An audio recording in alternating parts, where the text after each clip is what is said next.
Uh-oh. I love that. I'll tell you what, I was looking through the draw, and there's probably as many good matches in the round of 64 as there are in the round of 16. Yeah, probably more. Well, that's what we did for the chicken wire down by us, Dave. We shortened the A, and I think it was only 12 teams, Luke, and the B flight just became an absolute, Yeah. bloodbath. Yeah. What's up, fellas? How are you? There he is. Yo, Jackie. Diamond, what do you got? Spacewalker glasses on? Oh, these are my gazelles from back in the Gihetto.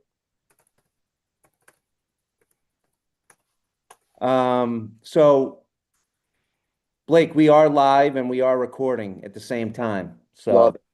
this boomer figured that out. I don't know. I needed my son to help me, but so before we get into the draw, can we talk a little bit about New Jersey League play? I have some questions and topics if you guys are down with that. Absolutely. Please. So what's that? Somebody gonna say something? No, please go for it. One of the things I want to talk about is, you guys have obviously both run clubs, and it's a little different in the two clubs I'm familiar with, and that would be Navasink and Seabright. What is the protocol for typically who gets to play with the pro? Is that you don't take the same guy. I mean, I know like Navasink has sort of this process where Victor's back playing again this year. I don't think he played last year, but like, they're rotating in who gets to play with Lucas because some guys are like, hey, how come I'm not getting a shot with Lucas? Right? And then you've got T Mac that has played with Andre multiple years. What are your guys' feelings on that, and how does that typically work for you guys? So I think just in general,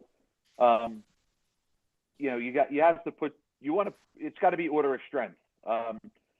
So you're not going to put a guy out there on court one with a pro, and they're not going to be able to compete, or they're not going to be as good as the second team. So that's the one thing is order of strength. I think it's matchups. I don't necessarily buy into everybody should get to play with the pro, but other people may feel differently. I know as the pro, that might not be as, you're trying to win. So you might have a better chance of winning with some players as opposed to other players.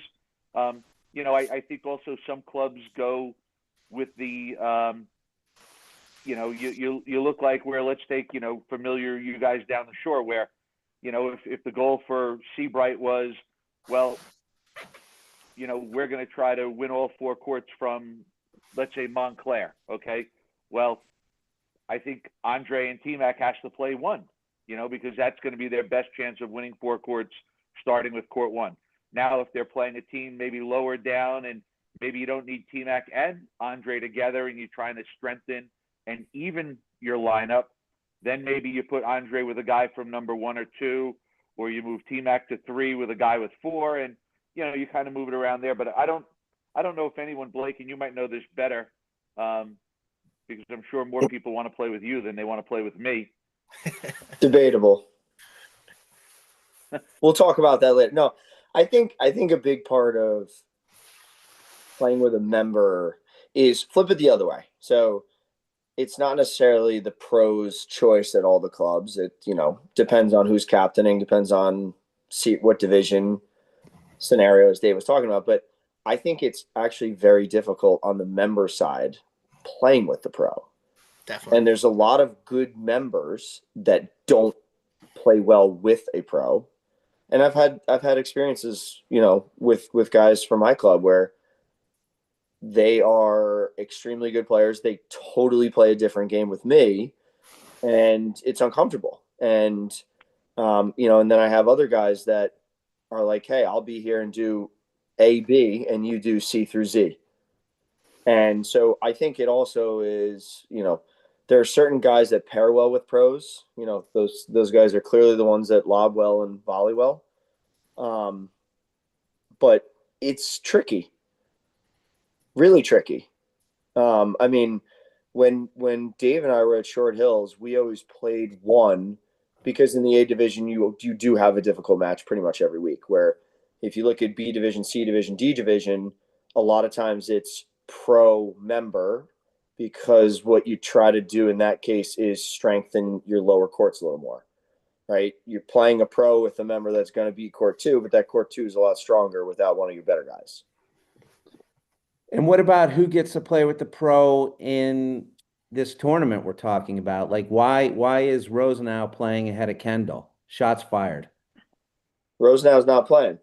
No, last year. Well, maybe it went to the highest bidder. They did end up winning it, didn't What they? I'm wondering. He did. Let the record show that was my pre-tournament pick last year, by the way. All right. Really went out on a limb there. Well, I mean, the rest of the committee didn't seem to want to put them top 4. So, Wow. name the last time a top 4 seed did not win the League Classic. I think We have the list of winners here in front of us, actually. So, Dave, you know more better Like, than who did- anybody. Other than last year, Probably never. probably never. well, that's what you said in the text. It's Actually, maybe the year that Shahadi won it with Kendall Osborne, they may not have been top 4. And what year was that? Be careful what you say here. If they're watching. No, I mean, 2002. 2002? I was going to say 2005, 2000. There you go. Around there. 20 plus years. wow. No, Wait, I who think did Willie so. play with last year? Who's that? Rosenau Willie won play it with with Russell last year? last year. Rosenau played with Russell and Humphreys played with Willie. It's not a bad partner. No. Yeah. Not a bad boxing punch. But no, going back to your question on, how does the pro choose? I think it's either, a combination of what other guys at your club usually play together, let them play and you grab somebody, or in this tournament, do you grab your best player and try to win? I think there's different clubs that have different feelings about it. And there's different pros out there that have different feelings towards it. Do they want to play with, a weaker member and play, 4, 5, 6 matches with them? But I don't think there's necessarily a process that goes on with selecting. I know did Zach ever play with Humphreys? I don't know if he did. Yeah, and they're 2 lefties too, so that might be tough. But I don't know if they ever did play together. I don't think they did. No, you know what? It was Humphreys played with Humphreys won Stulak. he won with Stulak in 2022. They won, and then they shifted it around, and then Russell was over there, so that wasn't a bad consolation prize if that was what it was. Sean, I think that Blake and Dave are being modest, and that Dave just entered as another guest here as well, but that they're He wants 2 chances to respond to each question. Yeah. I think their members are probably fighting over who gets to play with these guys. A cage match to see who gets to be Diamond Dave's partner. Exactly. There's probably some clubs that it gets a little, and quite frankly, it gets a little awkward for the pro. Yeah. Right? You don't want to be that guy to choose one over the other if that's the case. But I think there's a fair amount of places that, you get pros that potentially rotate around and, are in it for the fun. And then there's other teams that are obviously, a clear favorite and they're going to try to go for it. And with this tournament in particular, there's probably only, however many teams that actually have a realistic chance of winning it, Correct. with pro and partner. So that, I would say, influences it as well. So my other question is just about the league itself, and has it changed over the years? There's some OG guys down here that are sort of long in the tooth and complaining just how it's not the same anymore. There's no socializing after matches. Blake, I texted you. I'm not, going to name names, but somebody was very complimentary of you, playing the third match. You're not taking 85% of the court. You're entertaining afterwards and socializing, where there's other guys now. I don't know if it's a tennis mentality, but some of these pros are like, I'm not playing the third match. I'm out of here. And I'm just curious, have you guys seen a change over the years in the league and the collegial aspect of it? Yeah, I mean, Simon, you want to talk? Yeah, no, absolutely. Considering I've been, I think, in the league for 30 years, um, it's definitely changed. I could tell you when I first started playing, matches were on Saturday mornings. You'd meet at the club. Four guys would jump in a car. Four guys would jump in another car. You'd drive to the match together. All the clubs used to put out coffee, juice, bagels, muffins in the morning. Maybe you play your match, you jump in the car, maybe your team goes out for breakfast anyway, or they go to lunch or do something. But the vibe of it definitely has changed from a social aspect, which is kind of why we've tried to go away from post plays to make it more so that 16 guys are hanging out at a hut on a Tuesday night, a Monday night, whatever it may be. It's hard, to your point, and we see it. Trust us, trust me. We hear about as we're in the Christmas spirit, who should be on the naughty and who should be on the nice list. It's definitely out there. There's not a whole lot we could do by, telling a guy who's been on the court for 6 hours during the day that he has to stay and play a third set. But, you definitely see it. You definitely see it. You definitely hear about it where there's less guys hanging around. I was talking to a guy that plays for, I believe now, Maplewood. And he was saying how, Maplewood, it's a public facility. There's no bar. There's no restaurant. So he shows up with his 6-pack of beer. He plays his match.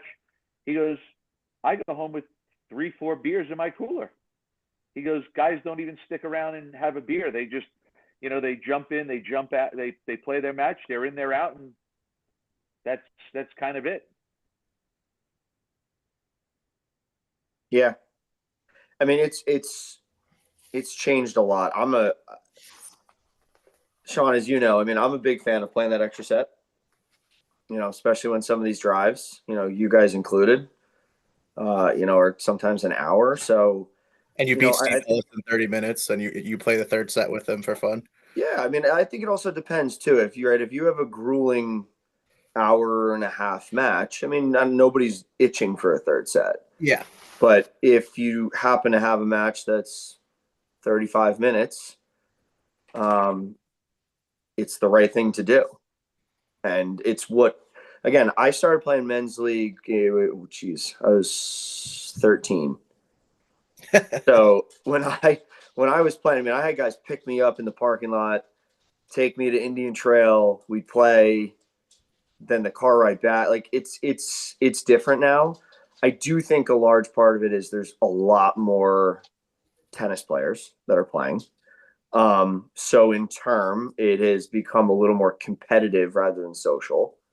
I also think if you look at the shift of paddle, not just in New Jersey, but nationally, the APTA, the cut points, the NRT points, the this, the that, PTI, like all these factors, now people have identities. It's not just a name. So everybody from Division A to Division N are fighting for their PTI and for their, status at the club. So, if I go and win a match quickly and my PTI is going to drop, or, I'm going to get potentially a better look on a better team, I'm going to make it a little more competitive than it is social. So, again, I still like to think, and I'll shout out the short teams, because every time we go down to Navasink, we always have a blast. Every time we get short teams up here, we have a great time. And I think they kind of realize, like, listen, people are coming down there, they're driving an hour, but they also have to drive an hour, and it sucks both ways, but let's make it worth it. It's a Monday night or Tuesday, and That's what paddle should be. Should be fun. I think that Blake and I used to look forward to driving down the shore. We never got home past or before 1 a.m. when we used to go down the shore. that We doesn't start sound our like. matches at 5 p.m. sometimes. I think to that, Sean, it might be a little bit of like not just like get off my lawn, but everything's better in the old days. Like in my experience, I haven't played in the league as many years as some of you guys, but everyone I feel like is for the most part like great guys that are nice, want to have a drink after and hang, and if it's people that have to leave. Oh, I've got to get home. I've got an early morning tomorrow or whatever it is. But it's never really people are pushing out of the club or don't want to hang and that. So I've kind of found that most people are willing to kind of hang and want to enjoy it and not make it be so serious. But like Blake said, with PTIs being factored in, I think that it's just gotten a more serious air to the matches now to start, and might be a little bit more competitive than it is friendly during the match, which probably leads to some people not wanting to hang afterwards. Yeah, I think another thing with pros too is I understand we're on the court a lot on Monday, and then it sucks to have to drive to Ridgewood and play or whatever, but sometimes we're playing those matches where the guys we're playing don't normally get the shot to play with somebody our level. Yeah. And it's why the League Classic is such a good event, because there are teams that might, and listen, I remember one of my first League Classics. I had DeRose and Lubau in the first round, and Steve DeRose played in Timberland boots that weren't tied. And I'll never forget that, but it kind of started the I played against these guys and it was fun. And who cares that we got crushed? And, when are you ever going to experience playing with them? So I think it's also on some of the pros in match situations like that to embrace that and understand that the guys you're playing, even though you might smoke them in 30, 40 minutes, they do want to kind of be on the court with you, and you should, take that as a compliment. That's what I'm super excited about for Saturday. If I get by the first round, I know I'm going to have somebody on the court that is going to be ridiculously talented. It's why I'm doing it. Yeah. Just for that second round match. You guys did talk about, and I was watching the live stream last year and talking about how competitive the League Classic is now. If you look at the top 10, or under 10 PTI people playing now versus back in the day. So can you guys talk a little bit about that, about the level of competition over the years? I mean, let's use I the first example, Dave. Who won in 2002? You just mentioned. Kendall Osborne, John Shahadi. And let's take Kendall Osborne and John Shahadi in their prime and put them in Saturday's draw. Where would they end up? Top 16? Maybe, yeah. I mean, the pro aspect has to be, massive. These last couple of years compared to years past, the amount of high level pros in the state of New Jersey is huge. And what was the last year that pros were allowed to play together? Was that 2019? And then the rule changed? That's the Lucas Victor rule. He had to bring it up. He had to bring it up. Who'd they beat that year? Bring it up. Yeah, had to bring it up. You guys? Yeah, that's right. They did beat us. What was the score? Like you didn't know that. 6-4 in the third set. Essex Fells Court won. 5 in the third. But we took out defending champs Roops and Mick the match before. Nice. No, that's an awesome run.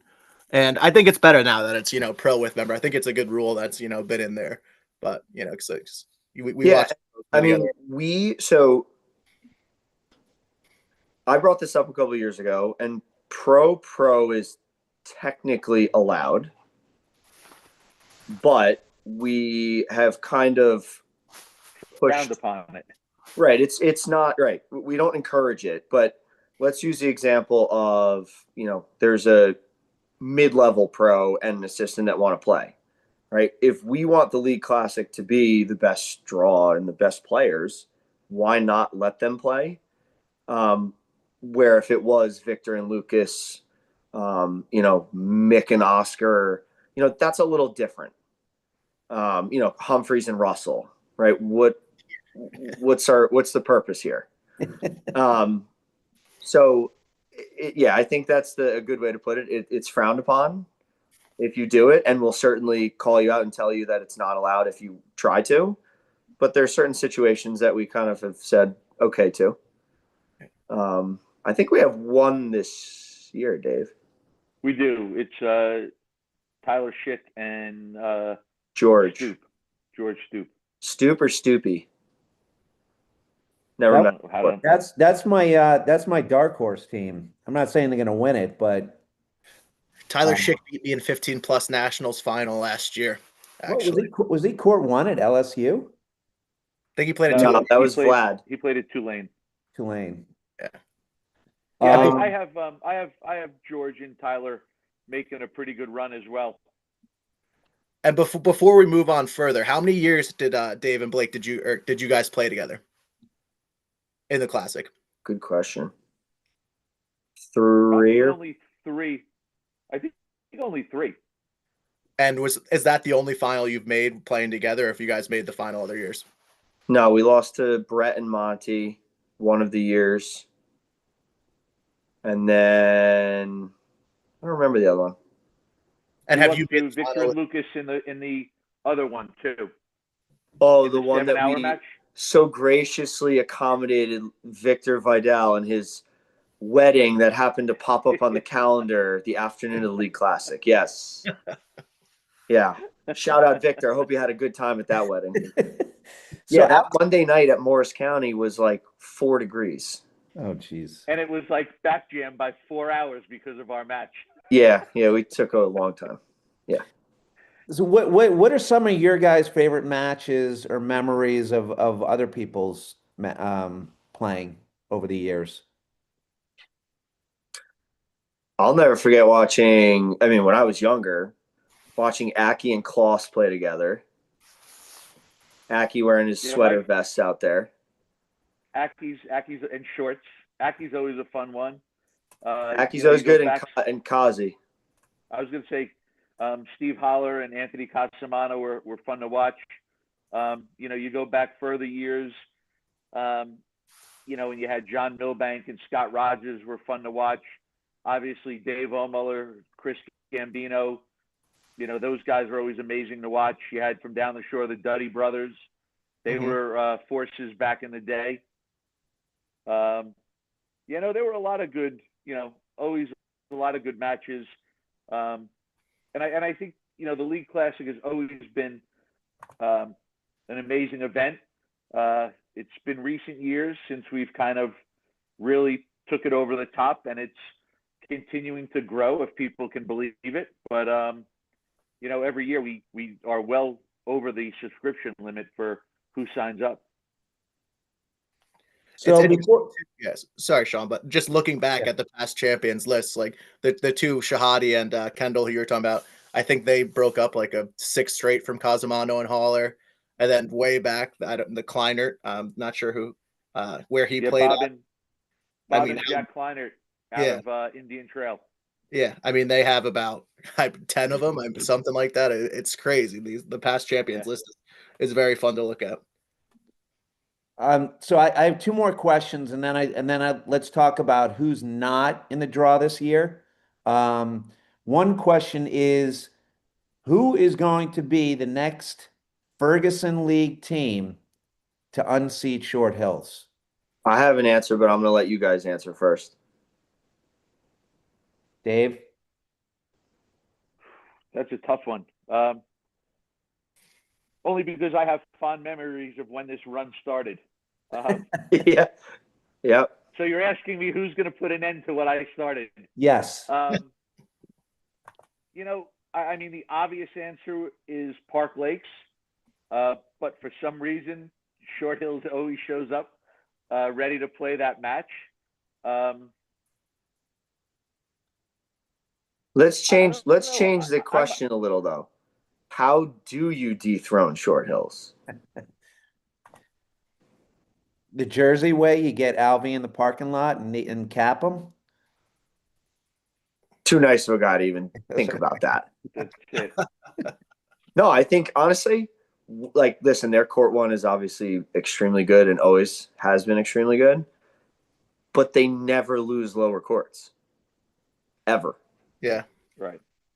That's Well, the other thing too is, Blake, if we go back to when we were there and we kind of this whole run, back in the day, it's not like Short Hills was not good. I mean, back in the day, we used to do the A-B shuffle where we'd win B, go to A, come in last place, go to B, win B, go back. If you look at all the flags they have every other year, they have a B championship. But I will tell you, once we added Blake, we added Zach, Willie Kendall started playing, Zach, Max Gumport came over to play with us. The one thing is, those names have not changed in 12 years now. Yeah. It's the same guys. And the difference is, if you go back 12 years from now, 12 years ago, Max and Justin are playing court 4. Zach and someone's on court 3 with Chris Yuko, maybe. Me and Blake are on 1. Like, the names are the same. So it's the same guys. The only people that really have been replaced are me and Blake with, the Mike Stulaks, the Alvies. With way worse pros like Russell, Chris, and Alvy. Exactly. Well, you bring up an interesting point, though, about Park Lakes versus Short Hills. I mean, one is as beautiful and historic a club as you can get, and it's not easy to get into. And Park Lakes is a beautiful club, but fairly easy to get into, is my understanding, and probably a lot cheaper because it's rackets, right? Is that why they're getting all those other good guys? Well, they have such a great scene at Park Lakes.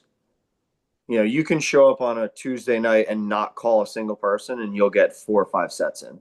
Okay. So the vibe they like, you want to talk about, the way paddle should be and used to be, like that's one of the places that does it right. And there's always cold beer. There's always a ton of guys. They always mix up with every level, but they're becoming better. And I think a big part was, I could be wrong with this, but I feel like when Gene Teotine kind of went over there, because he was a pro elsewhere, but then went over there, it kind of started a little bit of a revolution of people jumping over there.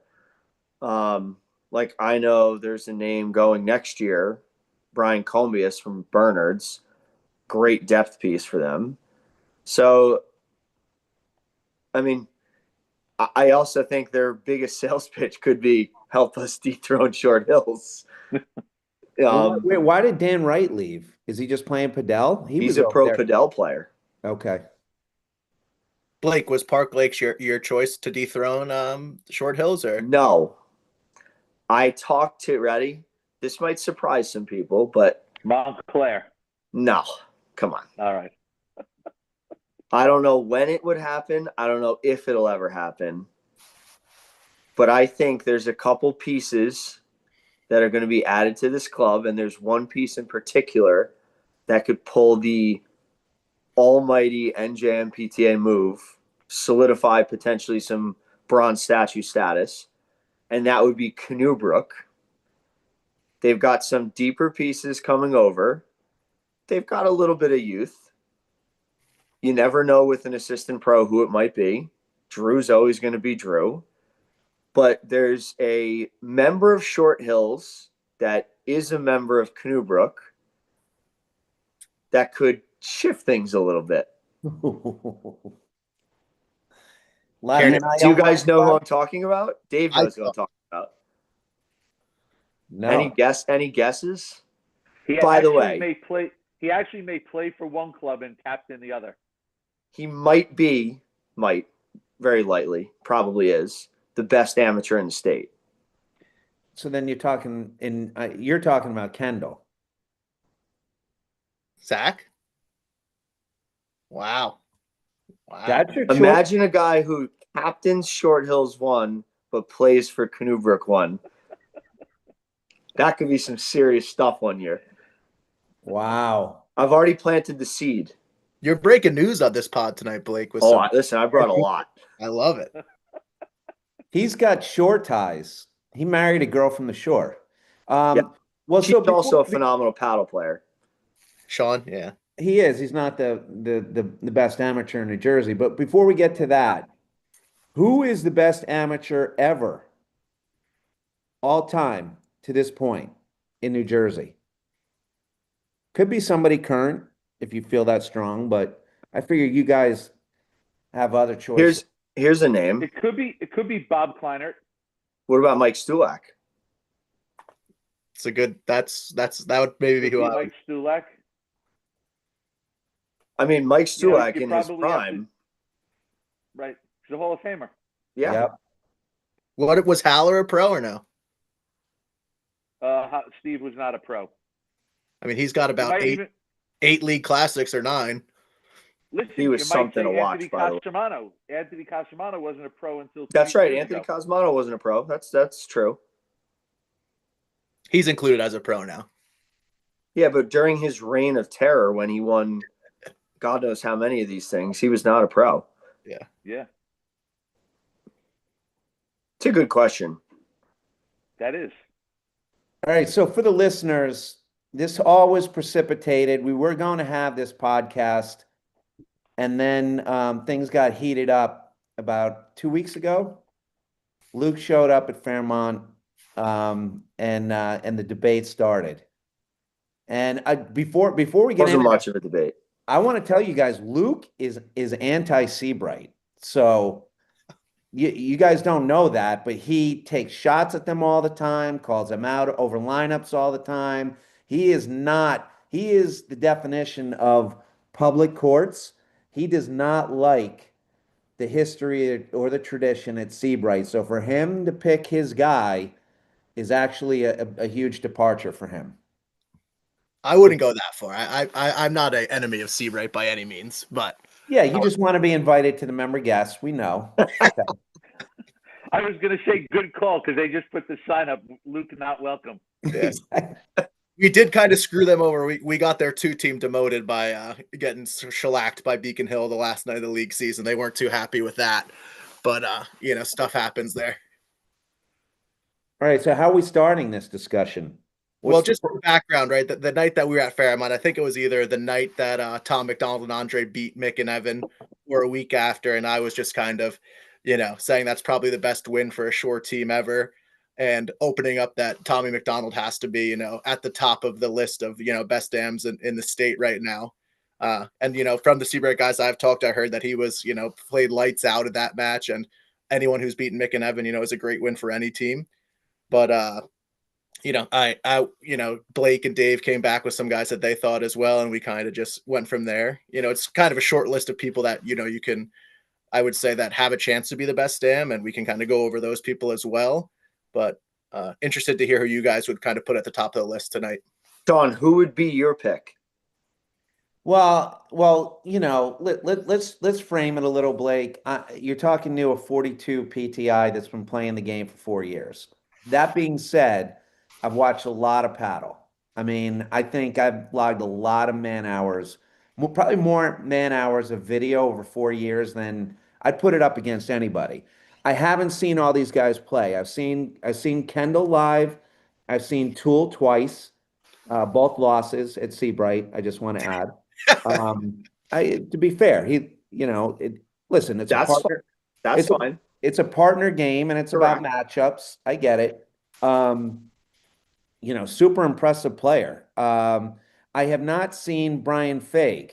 Am I pronouncing his name correct? He's Yes. back in the scene in New Jersey. He was in Chicago for a while. Playing with Eric West. Yeah, so he was out there for a while. So I don't know if he's played league at this level other than this year. He used to play some of the league matches with his father, Chuck, but I don't think he was the player he is today. I don't think I can put him ahead of any of the names we've said so far because there haven't been the wins, but again, smaller sample size. Although Faig and Danya did take down a team from the shore. They did. Who is that? in the beginning of the year, they took down Tommy and On Andre. Andre. But they also lost in straight sets to Mick and Evan, who Tommy and Andre beat. Funny game, Paddle. Right? So you know, I did go into ChatGPT and I took all their matches and threw all these guys' matches up and asked them to come up with metrics that obviously get into whether you were the underdog in the match, did you overperform, underperform, etc. Um, Jake Toole consistently outperforms his PTI expectations. Um, he graded very well. He plays typically with slightly weaker partners, which, you know, I don't mean that in a negative way. He usually plays with Glenn. Um,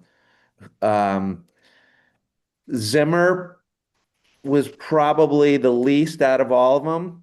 Um, Zach, despite winning all three of his matches, I know he hasn't played a lot. The model expects him to dominate more than he does, and he doesn't. But I don't think that's the type of player he is. He's not.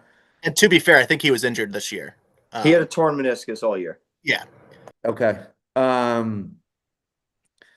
Kendall probably scored the highest in the ChatGPT model out of everybody. They said Tommy posts one of the most efficient lines in the group. He's usually paired against higher PTI opponents, right? I mean, that gets into what quarter you want as well. Like Kendall's not playing Totally. one, right? Right. He's usually not getting the best guy, right? Where Tool and Glenn probably are, and Tommy and Andre are. Yep. For me, since you asked, and then I'll open it back up again. The one thing that I think, and it's not the end all be all. First of all, I think Tommy's playing at a higher level this year, particularly, you know, as he got more confident as the year went on. Um, but I think he has the ability to end points like none of those other guys. I mean, if you watch, I know that's only a part of the game, but if you watch Tommy's play at net, I mean, you can ask Mick. Mick has one of the hardest drives in pro paddle, and Tommy was dropping it like it was nothing. I mean, I think Mick was even like, "Who the hell is this guy?"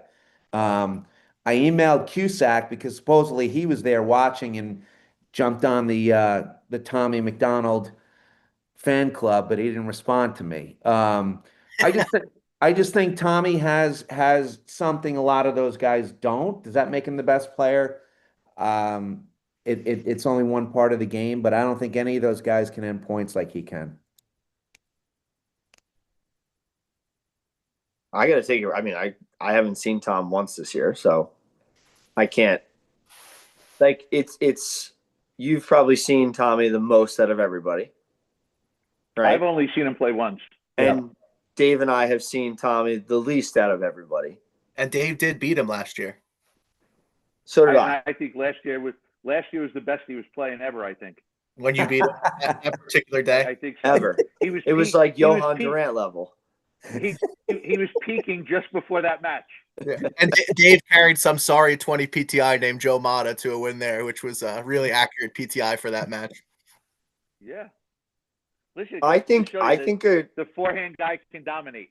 I think a good question to ask with all of these guys, not necessarily wording it like taking over a match, but if all of these guys were paired with somebody who is a little bit weaker than they are, how would they do? Right. And you could use like Willie Kendall as an example, right? He's been playing court too. So typically he's played with Stulak and whatnot. So I wouldn't go crazy to say they're weaker by any means, but Tommy's been playing with Andre. Zach's obviously played matches with an Alvey or Humphreys in the past, or Willie. Jake has played with James for the most part. Brian's played with Daniil. So that would be one thing that we don't have any sort of metric to is, and I've seen only a handful of these people play as the alpha, if you would. And I've only seen Tommy play with Andre. Yeah, I think that's a good point too, especially like Tommy and Zach are both lefties, so that kind of influences that at well as well. One of Zach's, strong points is his two-handed backhand. Tommy really doesn't hit a two-handed backhand, from the baseline. So, they excel at different things, I would say. I've lost to Zach, I think, 3 times with his wife as his partner in a Christmas tournament that his brother-in-law runs down the shore. So, I'm not So going does to be that make Sean the best amateur? better than me. Sean's, let's Luke's let's not also telling you he for had a all the male viewers. partner. Yeah, what'd you I say? had a male partner in every match, but we don't need to get into that too much. Zach is the second best athlete in his house, and he'll tell you that too. Yeah. But I think that again, you could pool them all together, and I think it just comes down to personal opinion and matchups and partners. yeah, not just who's played with who.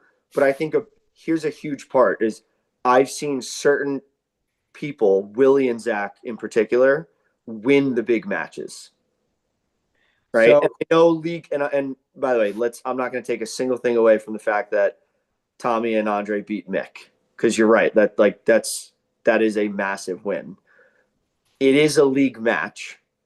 If that was the League Classic quarterfinals, It's a bigger deal. does Mick play a little different? I would think yes. yep. If they won that in the quarterfinals, I think that would totally shift a lot of things. Right. And here's another good example, like Jake Toole. I mean, he's played with James. Like James Glenn is a phenomenal player. Hasn't broken through with like a big win when it matters, other than a league match on a Monday. And here's actually a question. I asked Dave this because I was curious before we came on. Has Tom McDonald ever played an NRT tournament? No. No. Why? Kids. You don't have to answer for him. I got kids. Dave's got kids. Yeah.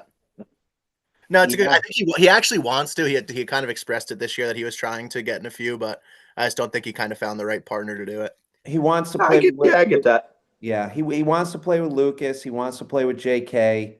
To your point though, Blake, you're right. Let's see how he does. I mean, he's got a good partner this Saturday, but he's the alpha. Let's see how he does. Yeah, and again, we don't have to dive into the draw yet, but their round of 32 match is going to be very entertaining.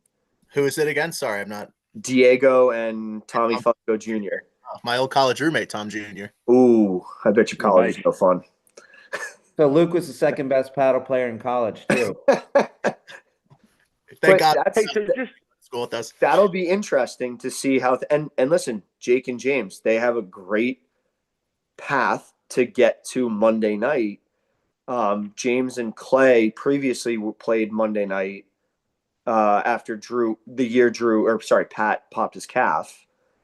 But I think that's a big metric. Like I've watched and I've played with Jake Toole a lot, and I have countless positive things to say about him and his game. I think he's one of the smoothest players out there. The consistency is one thing that I think if he was a little more consistent, I'd put him above everybody. He's got so many options. He can hit anything. He can play with anybody. Because I've seen him, watched him play the APTA tournaments, Willie as well, Zach as well. So that was one thing that popped in my head is why doesn't, because that'd be a good indicator to see like what you can really do. I mean, Totally. Beating up on the New Jersey folks after knowing their game for years is one thing. I think Dave, you're available for tournaments this year, right? I was thinking about it. I've been training. I think we should 12-ounce free weights. set you guys up. So Dave, who's your guy? In terms of The best current amateur in New Jersey. I don't know. If I'm going to pick one, it's a hard pick. I like, obviously, Willie Kendall. I like Zach, despite what Zach may think. And I would not want to say a lot of good things about Zach and his paddle game, because he might believe it. But, I've seen them grow up. I mean, I've been watching them playing with them for 6, 12, 15 years. I mean, I taught Willie Kendall how to hit a forehand, backhand when he was in tennis, when he was 8 years old, watch them every day hitting on the ball machine. So, I'm a little biased, I guess you could say. But again, to like what Blake was saying earlier on, and that was going to be one of my questions, where it's like, when we were talking the other night at Fairmount, and Luke was saying, oh, Tommy Mack's gotten so much better this year. His game's really improved. I can't say yes, it has. I can't say no, it hasn't, because I really haven't seen him, which, is one of the unfortunate things that, up here, it's just a bigger paddle community, and it's kind of far away, where it's not a half hour away, where we're kind of, mixing and matching as often as we could. But, so I would have to say either Willie or Zach, one of those two. Your old college roommate, shout out Steve Ellis. You know who he picks, right? I do. Okay. Who does Steve This is pick? the guy that hangs. This is the guy that. Is this the hangs out at same bar Steve all night. Ellis who lost in 28 minutes and played a fun set after? That's how good a guy Blake is. He mixed up the teams to make it a fun third set after. He didn't want to. No, he just wanted to beat Ellis 3 sets in a row. With every combination he could get. But who does Ellis pick? T-Mac. Wow. I got a couple other people that weighed in. Tyler Owen says Jake Toole. Lucas Green says Jake Toole. Not Well, sure. Dave J.K. Thompson says definitely not Lucas Green. Yeah, exactly. Dave had the best comment, though. Has anyone seen this post north of exit 109? Yes. Because I think everyone commented T-Mac just due to the following base of Cutter's rule. Most people don't know that I'm not witty and sharp. They just know your good looks. There you go. They're not listening to the live stream enough, Dave, like me. All right, you guys want to get into the draw here? Let's do it.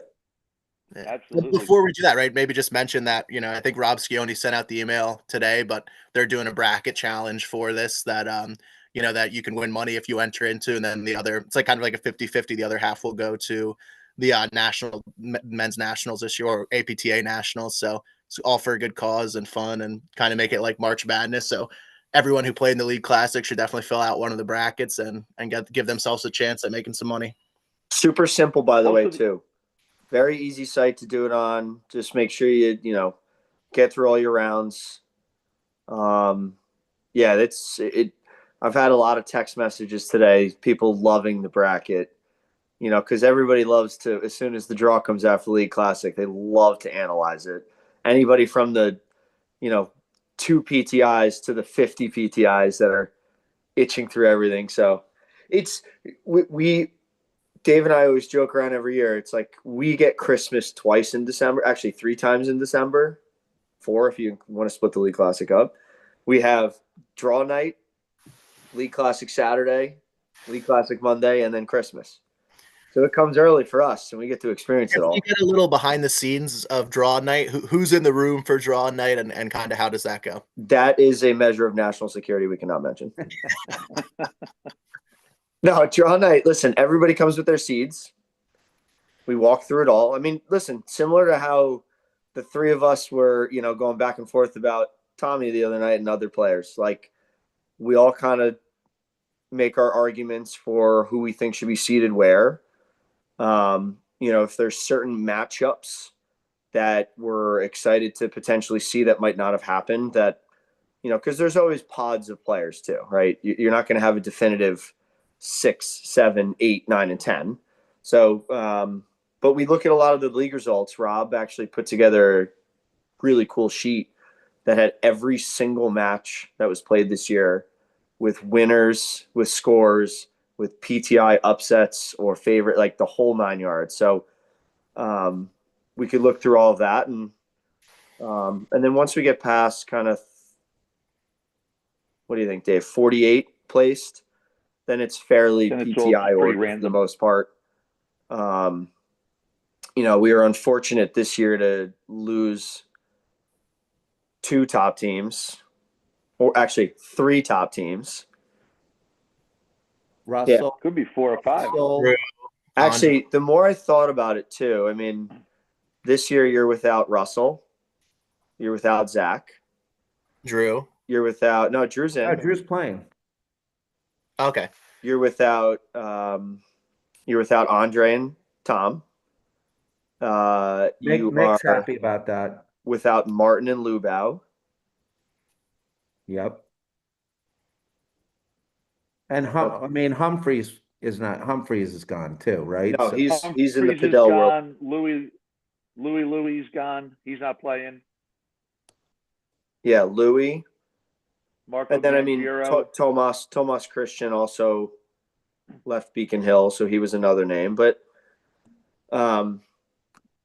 yeah, you're without a couple of the top teams, but I think this year's League Classic draw compared to other years, the depth matches are almost the ones you want to watch more.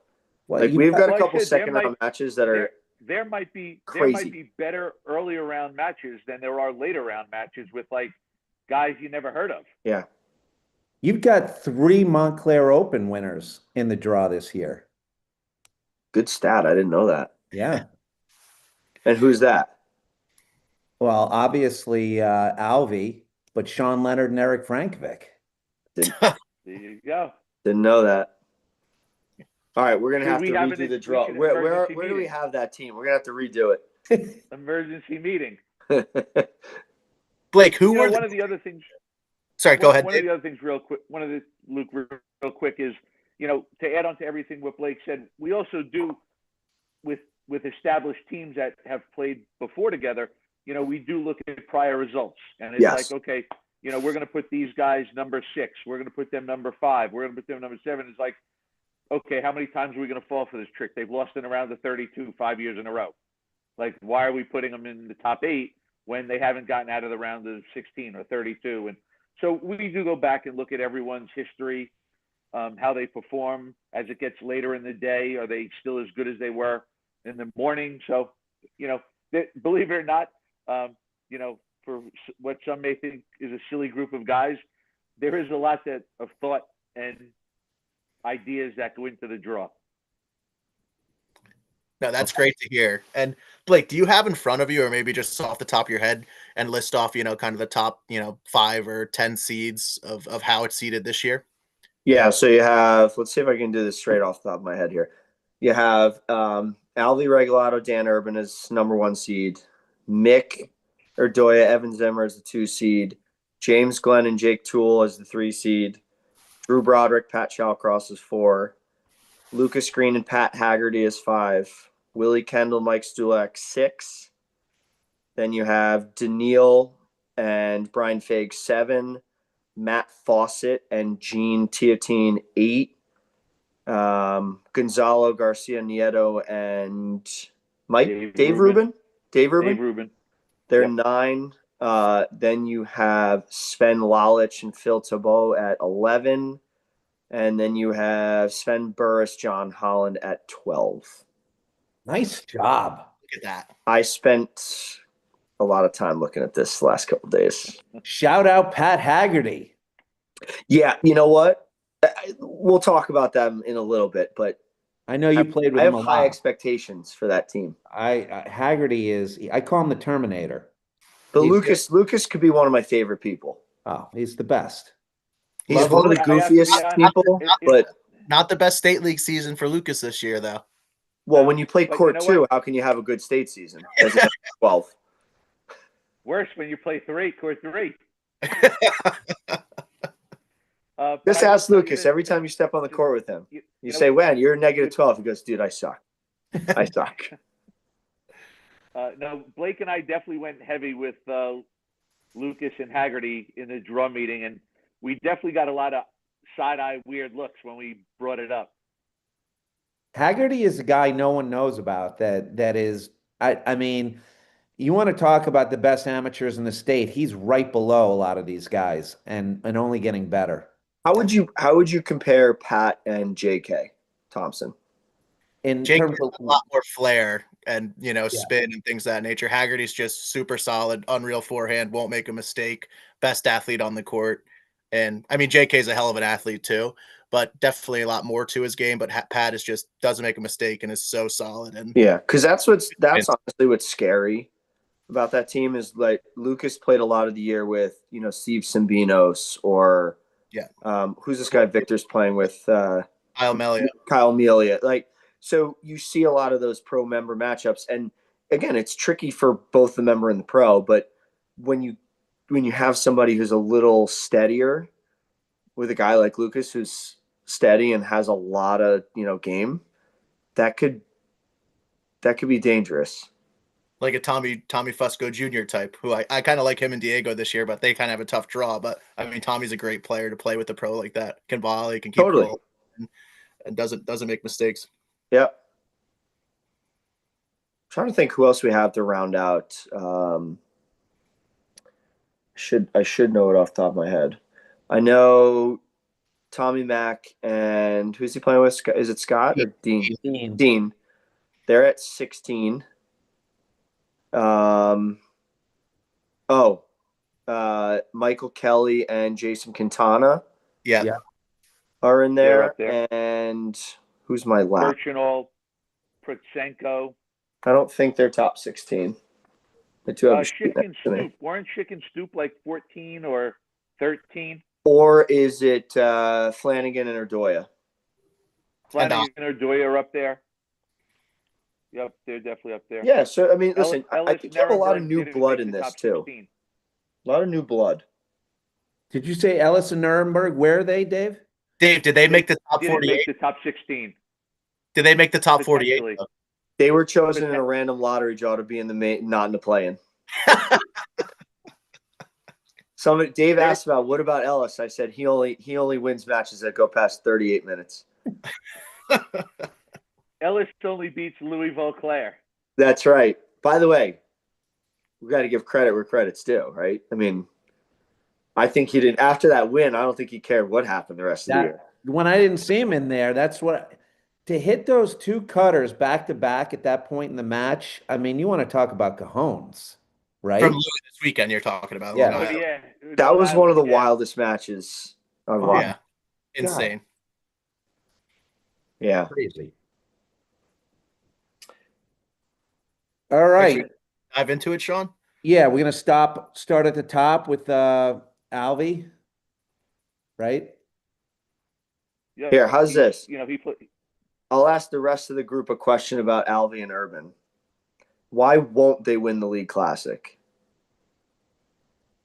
Dave, hold your thoughts because I think I know what's about to come out of your mouth. Like, why wouldn't, I mean, they played the whole regular season. I mean, not everything together, but. Yeah, I think they beat Nick and Evan pretty handily. Like 2 and 3. Why won't they win this? I think that's what a lot of people are wondering. Yeah, You certainly There's only one answer, by the way. Dave, you want to say it? Well, I think it's, like a lot as it gets later and later, it just more and more falls on the non-pro. So the answer is what? It's going to be how Urban. Dan Urban responds. Like, how does he play? And it's again to Blake's point when he said it earlier that it's one thing to play a match on a Monday night in front of, 10 members at your club. It's another thing to play on a Monday night in front of 1,000 people screaming and yelling, smoking cigars. It's a different animal. Like for me, I enjoy playing in that big environment. For others, they may not. Yeah. So here's a question, guys. Last year there was rain. Do you think that favored Alvy at all, or in last year's match, or not? No. No. And him and Waldman lost the final last year to Russell and Zach. So I don't think Matt Waldman is familiar with, like, it should favor the weaker team slightly because it evens the matchup a little bit with the rain. But I don't think they really understood how to play in the rain. Where if Russell hits one little cut push overhead, it's over. And same with Zach. I mean, Zach has a very slappy overhead at times. That ball in the rain could be the best overhead in the country if you want to. I mean, could go for anybody, but they just played the rain better. It was unfortunate it had to, it had to kind of end like that, but I mean, Alvy's going to be in everything no matter what. And Dan is extremely talented. And it'll be, again, just like we were talking about before about, like a James Glenn, Jake Toole, Tommy Mack. Like Dan Urban's another one where can he win the big match? And again, a league match is one thing, but League Classic, when Dave said, people are blowing smoke in your face and yelling at you while you're playing the screens, that's a whole nother situation. The League Classic is all about the theater. Correct. Who's going to be a star and who's not. That's why Dave's always a top 8 seed when he played. He's a gamer. Some guys like the bright lights. He was made for Broadway, but never made it there. That's it.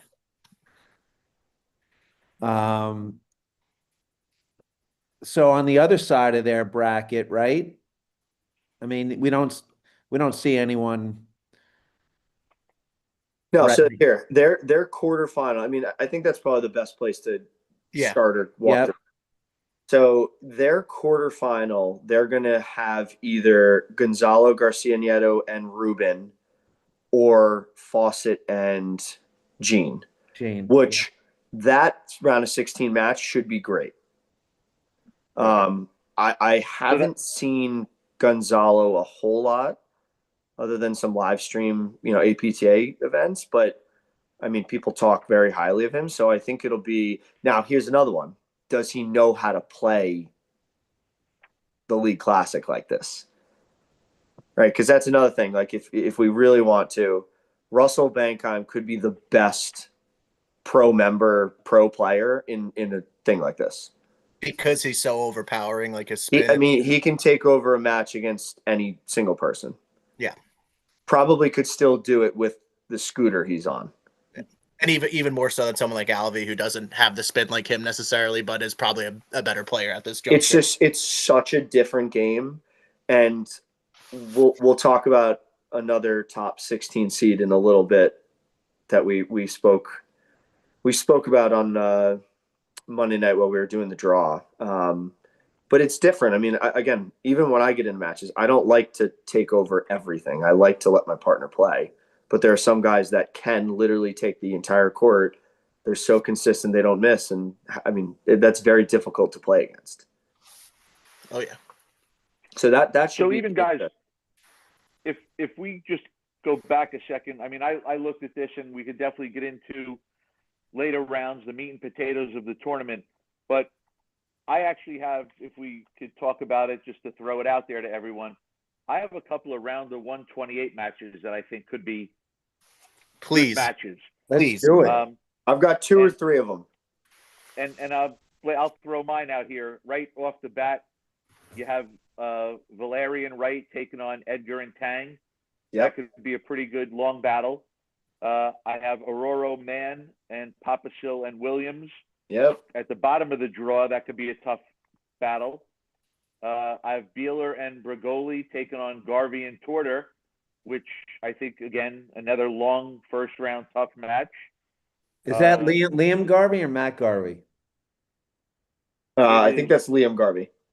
Liam Garvey and Joe Torter. Yeah. A couple of Blake's guys, Adam Drum and Jesse Farrell taking on Tyler Roten and Jeff Schachter. Jeff Schachter. I think that's going to be a tough first-round match. And then my last one would be Blasco and Heffernan taking on Engdahl and Maddox. And these are first-round matches. 4 years ago, these guys may make it to the round of 16. Yeah. I lost to Engdahl this year. Let me ask you a question about Tyler Roten. Like Drew's played with him a couple times this year. Does he see something in him? He's the future. Well, Tyler puts a lot of work in. Tyler practices more than anyone. Tyler's in it. He's in. There's no I don't know if I like it, if I want it to know. Tyler's way in. Tyler's so in. And he's gotten so much better over the course of the last couple of years that, I think with the league matches, like we talk about, it's matchups and, you know, I think one of the big things, especially when they're doing their lineups, look, obviously, there are some teams that have more depth than others, and other teams have to try to figure it out. Where I think, you know, when Drew's playing, I think Drew wants someone that can keep the ball in play enough to try to let him get involved quite a bit. And, you know, I think that's what he looks for when he plays. And I think Tyler's gotten his game to the point where Drew trusts that, you know, for the most part, he can keep enough balls in play in certain circumstances to let Drew try to run around and do his thing.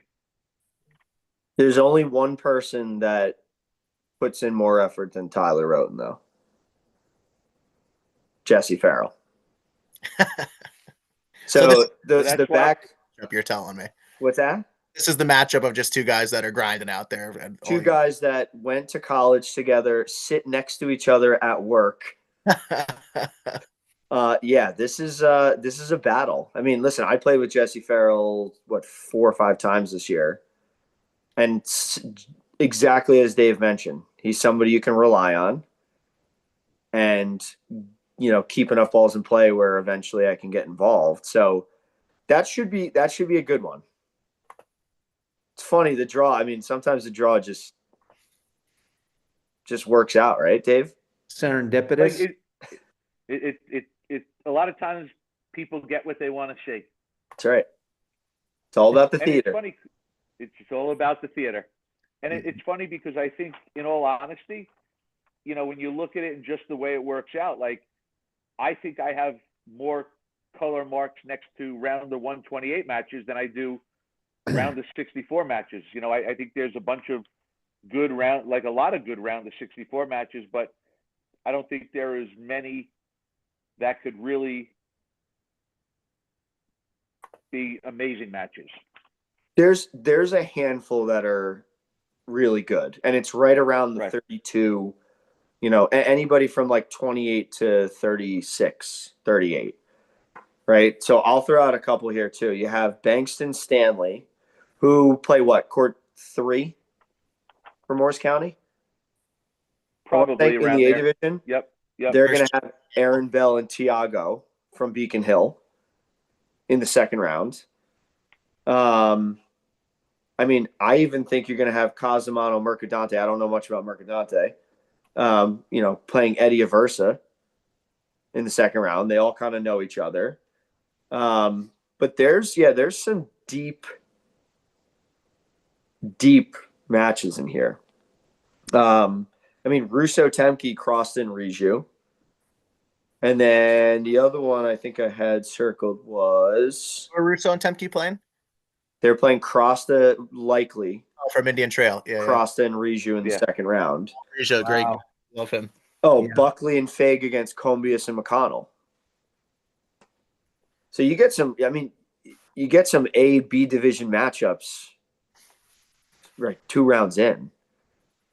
Like, I also picked, for being that we're with Luke and Sean, Reznikov, Thompson, and Sed and Oldendorf. I think that could be a really good round of 64 match. Yep. I mean, you even have, JK like, should exceptional. Probably take over, but Artemenko and Herman from Beacon Hill. I've heard a lot of good things about this kid, Herman. He's good.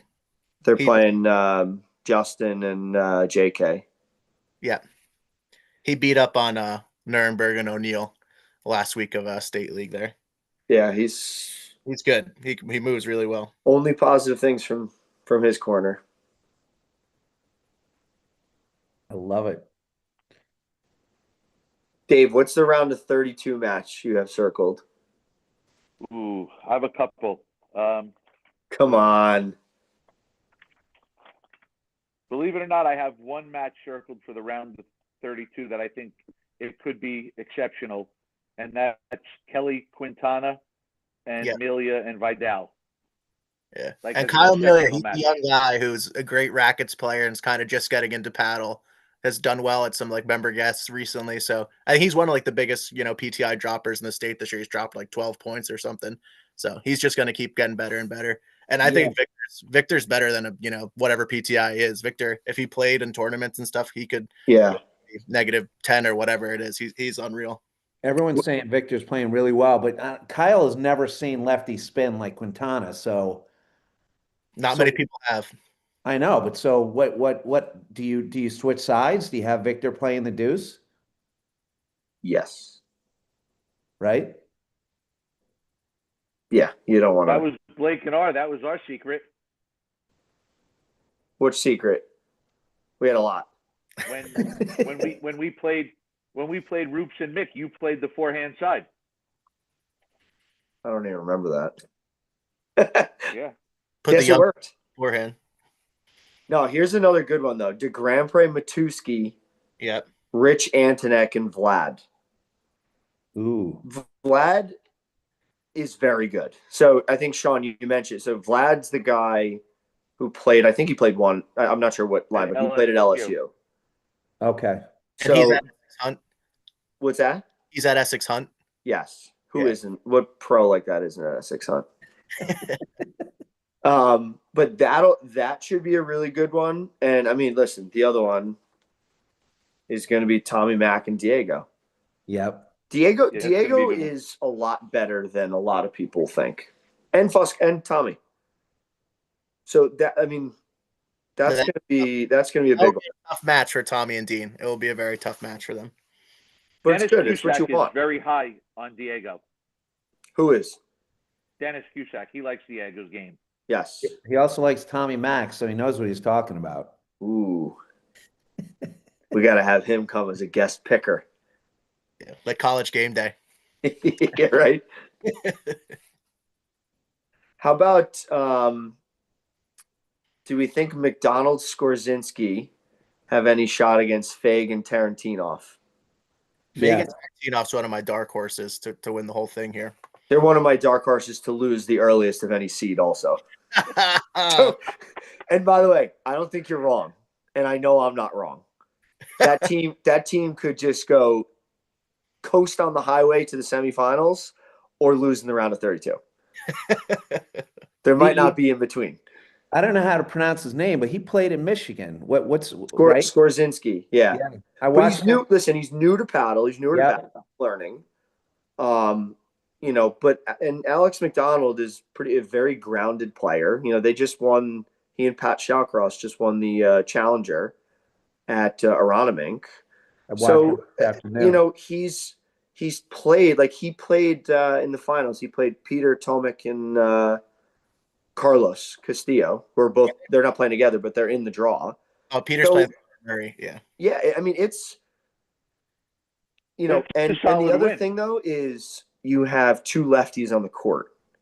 So you have Alex McDonald and Brian Fag that are lefties. Yeah. So I'm just curious how the dynamical, Daniil has played the most, high level matches of the group by far. And that could be a simple difference to just, make it a little easier than we're thinking about. But, I think, Skorzinski and I think Alex, they played Willie, Kendall, and I'm not sure, maybe Max Gumport this year. And I think it was 7-5 or 7-6 in the third. So he has such a heavy forehand. His forehand is a bomb. Yeah. And his serve too. Yeah. Big time.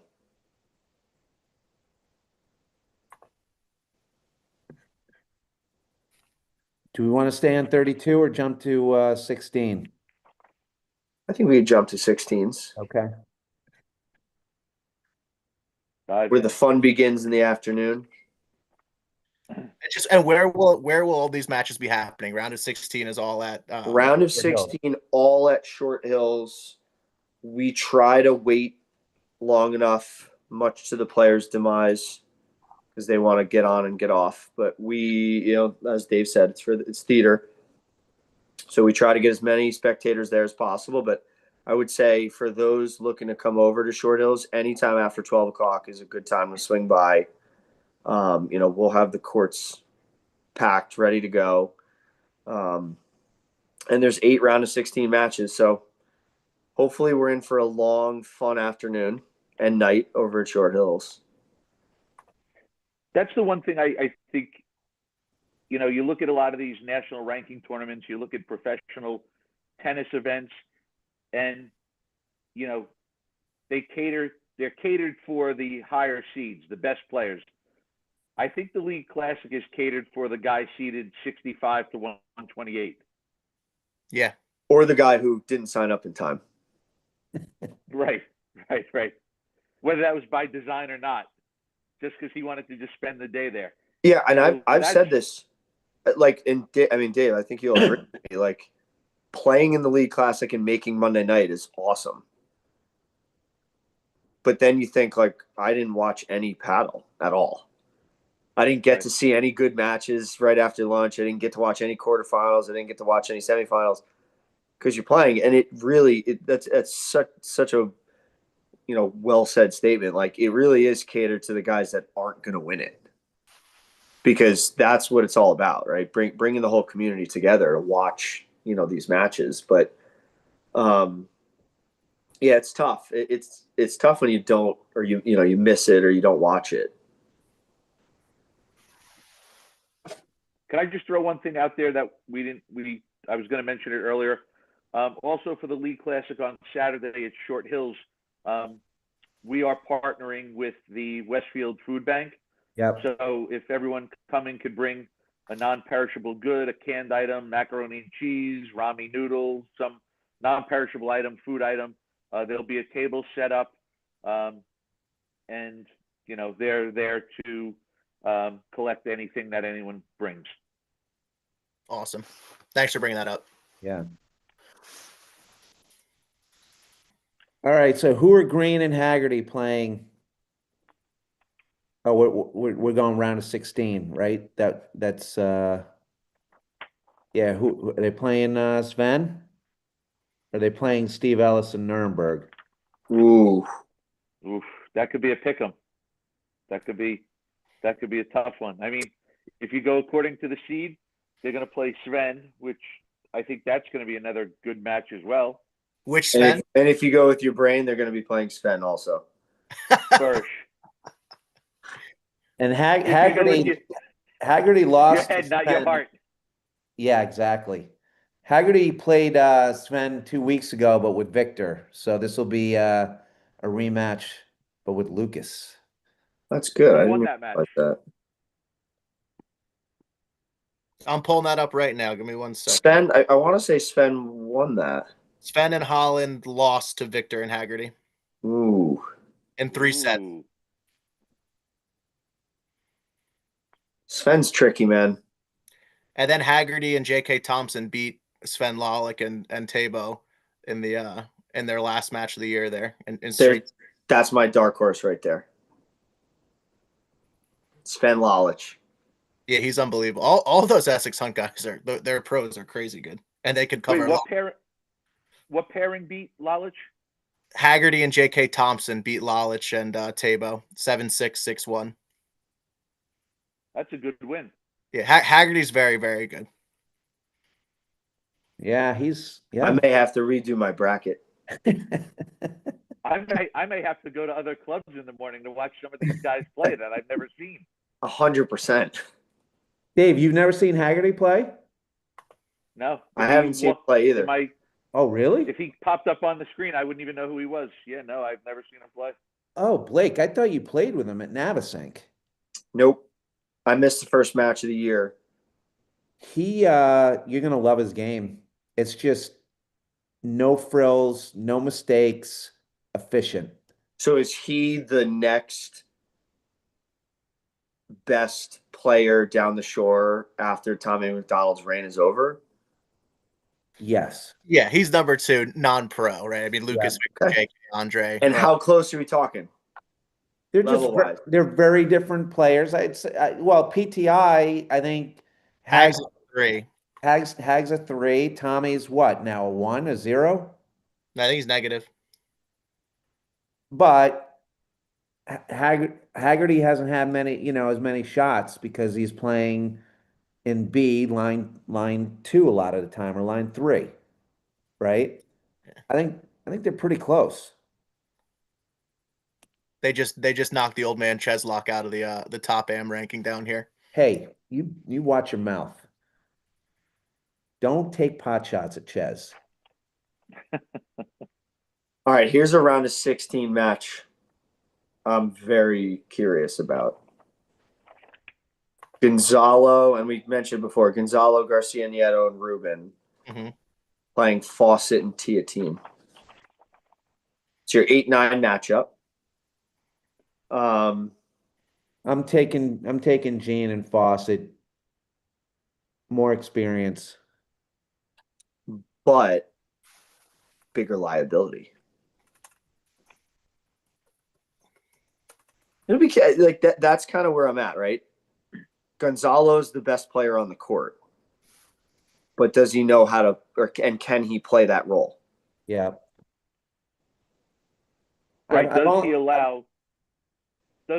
allow Gene and Fawcett to play keep away? Right. Does he allow Dave Rubin to even serve? Does he play every ball? We're gonna find out.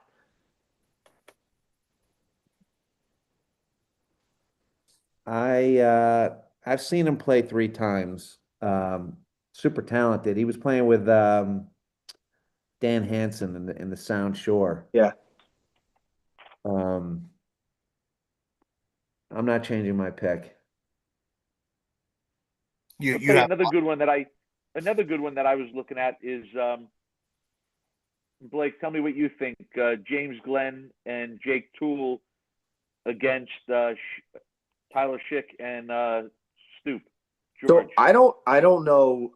I thought this guy George Stoop was like a made up name at the beginning of the year. Because I was like, who's this guy popping in at Orange Lawn who's like a 3? I've never heard of him in my entire life. And so I honestly have zero opinion on it too. I know Tyler Schick. He played tennis at Milburn in high school and then went to Tulane. I have zero idea what his paddle game's like. It was it wasn't good enough at the beginning of the year, right, Dave? Because he was on their B team. Yeah. So we've got to take that into account. Stoop is from New Zealand. He's the one that played for LSU. So Vlad also played at LSU. Yeah. So how's this? Do those two get past Anton Persenko and Birchinall? I think the answer is yes. Yes. But Anton Persenko is good. Yep. And Ellis the 2 tiebreakers a week ago. Ellis beat him? No, lost 7-6, 7-6 to that team, to Pro Birchinall, with my brother. Ellis is in a lot of these topics. He did text me a couple minutes ago, and he said, by the way, that match wasn't 28 minutes. It was 18. Maybe 28 with the third set. Yeah, hey, I want to know, how is it that Ellis is in every match conversation and he somehow is the 93rd seed? Because you didn't put him in the top 48. If Louis Vauclair played in this, we couldn't seed him ahead of Ellis. Exactly. But since he's not playing, we could do whatever we want. Transitive property, of course. Yes. No, so Dave, going back. This is a circle the match. It's a James Glenn match. James Glenn is extremely talented and one of the better players in the state. And it's one of these, like, you know, he should be able to and can break through and win these matches, but will they? And I don't know enough about Schick and Stoopy to have any opinion on them. They could be a dark horse. They were my dark horse going in. I was tipped off by Reznikov. I'll give him a shout out, but the next round of 16 match too is pretty intriguing. The winner of Quintana and Victor playing Willie Kendall and Stulak. And then the winner of that plays Glenn Toole. There's nothing more I would want on Saturday than to see Glenn and Toole, Kendall and Stulak in the quarters. That's a hell of a match. That's the match at Short Hills under the lights. Hometown crowd. Listen, but yes, the hometown crowd, but all the Park Lakes people will be there. Yeah. As you mentioned before, that is a brotherhood. that will be. There could be Alvi and Jose Salazar against Powers and Nunez. Nobody would be watching that. So Park Lakes is like Notre Dame. They travel well. Yes. Did Glenn win 50+ nationals with Andre last year? He did. Right? He beat Morneau and Stulak. Okay. Good win. Yep.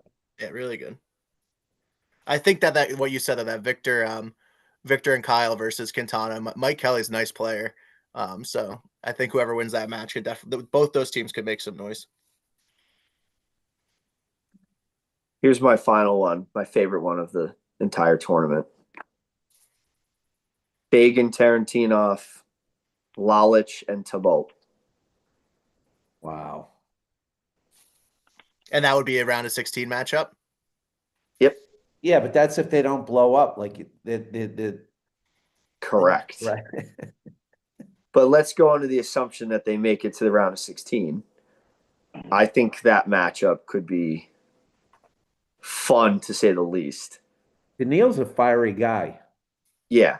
And Sven, and I mean, they're fast as can be. And I think a big part is Brian, again, is lefty. So that changes the dynamic a little bit. But that could, there could be some fireworks in that match for sure. Sean and Luke, here's a question for you. Does Reznikov Thompson push Lalich Thibault at all? I think they can give them a little bit running for their money. It would be an unbelievable win if they pulled it out. But I mean, Rez and Thompson are both two young guys that are super athletic and are going to cover the whole court. They can both volley well, so they're not going to give many free points. But I mean, Sven he's one of the best players in the state for a reason, and I'd probably have to give him the edge. I think, when we played him this year, we had Steve Ellis and Pryor played him again, bring up Ellis, but he kind of took over the whole court and ends a lot of points, but he's, from what I've seen, he didn't kind of take over the whole court. He took over the whole court. Yeah. No, I've only seen him play a few times, and I think it helps that he plays. Like, Reznikov hasn't played that many matches with Scott Thompson, even though they have played together. But I think Sven has played more matches with Tabo, so they'll probably be a little more comfortable. But I think they can definitely make it more interesting than most people might think. Vegas has the over-under balls that Tabo hits, not including serves, set at 7.5 the whole day. Not just that match, the whole day. The whole day. He's allowed 1.5 shots per match on Saturday. But he's still. I mean, how many times has a pro lost though with a 19 or a 20 against two guys that aren't as good as a pro, right? I'd say more often than not, but I think this is. I'm not going to say at the same level as like a Russell, but Sven is freaking. I think he might be the next closest pro there in terms of taking over a match like that. Yeah. I mean, his athleticism and his range of shots. It's pretty crazy. Yeah. Why isn't he playing more tournaments? Because his wife is playing with Macy, and that's more important. Family, man. Hey, I get it. Yeah. So one of the things too, like we were talking about, and you bring up, a little bit of a difference in the PTI with like Lalich and his partner, and like we were talking about it. And look, we know paddle's an easy game to play keep away, and we're sitting in the meeting and everyone's going, yeah, but you got to understand, it's every match is going to be 2 against 1. And I said to them, no, that's where you're wrong. In Sven Lalich's mind, he's playing 1 against 2. Like, he's not even worried that you're going to try to isolate him because he's just going to come after the 2 of you. I said, so you kind of have to, I get it. It's easy to play keep away, but Sven Lalich is not going to let that happen. Yeah. And he's used to it happening to him every match and knows how to deal with it. Well, he wants to play a fast match. And if you do play the fast, get caught up in that, that's dangerous. He's going to roll you. And it's also, it's just as dangerous if you sit there and say, hey, let's go really, really slow and hope that he misses, because that's not happening. We tried to do that against him, and my partner got hit in the neck on the 3rd point. You know, the 2016 League Classic between Drew and DeRose is on YouTube, and that's you want to talk about. I mean, those it was one on one. The other two guys on the court weren't even. I mean, I don't even know why they stood out there. Should have just been a singles match. Diamond, was that the year we played them? I think it was. That we played Victor and Lucas. It was at Morris County. Yes, yes, yep. It was Jamie and DeRose against Drew and Pat. Yes. Yeah. And Drew and Pat were going for a three-peat, and Steven won it. Yeah, they want it. Steve. When Steve wants something, Steve gets something. Steve invented pro member play. Steve invented that. Really? How Well, about he when was the Steve won the first league guy classic that really- with Lubau? How about that? DeRose won the league classic with Lubau, 2010. and I'm pretty sure that year they were like top 4 in the country. They made the finals. They made the finals and nationals together. Yeah. Yeah. So it was 127 against 1 in the league classic. And the year after that, 2011, shout out to PK Pat Kelly won it with Drew Broderick. So Pat Kelly, paddle legend, who's Coach PK. down by our way this year. Was supposed to play on Spring Lake Seeger, but had a little bit of a calf injury, so he didn't get to suit up for us. Drew must have forbid him from drinking until the tournament was over. No, I think he needs it. Yeah. A little swing oil.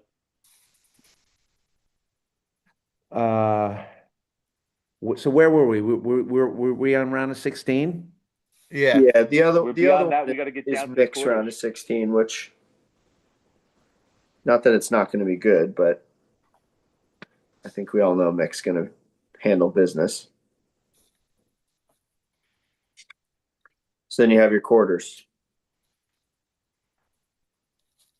You want to start with Mick and go back up? Yeah, so you have Mick against either Fake Tarantinov Or Sven or And- Sven or Reznikov Thompson. or McDonald Skorzynski. It seems like there's a lot of ifs in that section. On that line. Yeah. I think no matter what, I think Adoya Zimmer make it through. That's a One- bold state. Are you sure? I think they do. All right. You know more than us. You've been in the league 30 plus years.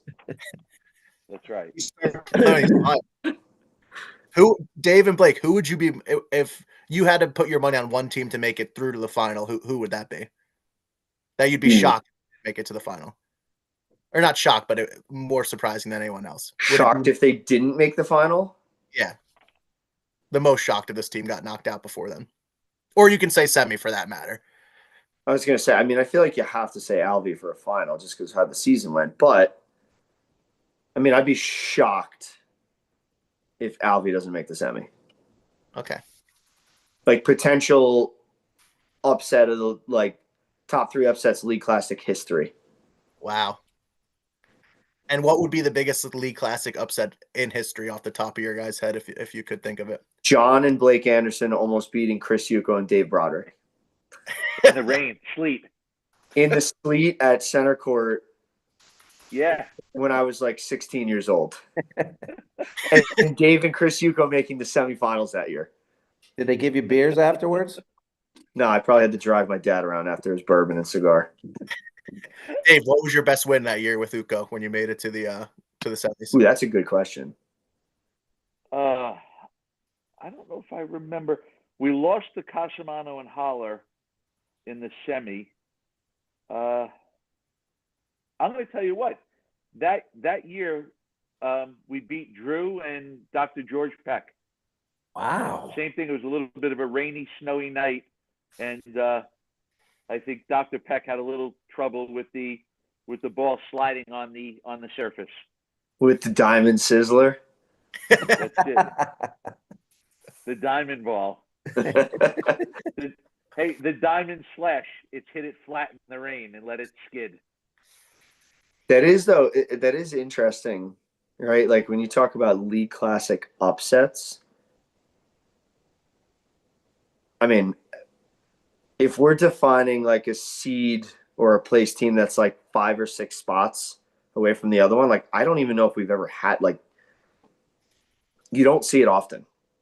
So here's a stat that was thrown out at the meeting on Monday night. Factual information, not made up, not guesstimated, not opinion. Nobody who's played a play-in match has ever won a round of 128 match. No way. Really? Yeah, I mean, if you win your playing match, your reward is top 32 team.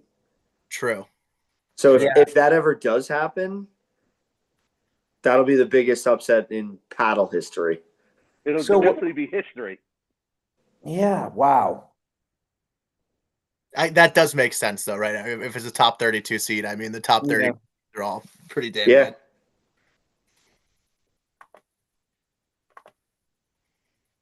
I know the guys are going to have to play Fag and Daniil in the second round, and they're going to get absolutely. But Give up- again, who is it? when would they ever play them? They'll if they win their first round. No, I'm saying other than this tournament, would they Oh, ever step foot? Right. No, That, like, no, that's the never. reward. Yeah. You know, the reward is, you know, people always joke with me. They're like, so who do I have first round? Oh, I think you got this person. And what do we have the luxury of if we win? There's always something around the corner. Well, I think that's interesting too. We were talking about this the other week, some of the guys from my team, but about how the women's, league has kind of gotten rid of pros in the state league. And, we were saying, like, obviously we don't want that because this is the only opportunity a lot of guys, will get to play, Sven or whoever it is. And you kind of want that, you want to play the best players, and it makes it more fun when you can have those matchups. So I think that's another part of why this tournament's great because, in league play, it's one thing to be able, if you're in the B division, you can play these guys, but if you're a, 40 PTI, you're probably not going to be going up against Sven Burris, every other year or something like that. And in this tournament, you have a chance to. So I think that's what makes it so great and why everyone's so into it. That's what Cliffy Clark hangs his hat on. He lost 1 and 2 last year to Quintana. I think it was 1-0, wasn't it? No, it was 1 and 2. He got 2 games on the second set off of. Wow. 3 games. Get that 3 games. tattooed on your shoulder. Also, Rami hit a return winner off him, and we still haven't heard the end of it. So That's my favorite. That's my favorite. Whenever you get a team like that in this, they'll first, second point of the match, they'll hit like a let cord or you miss a volley and they'll drop the paddle and they're like, all right, we're done. Yeah. We're good. We will default up 1-0. We're out.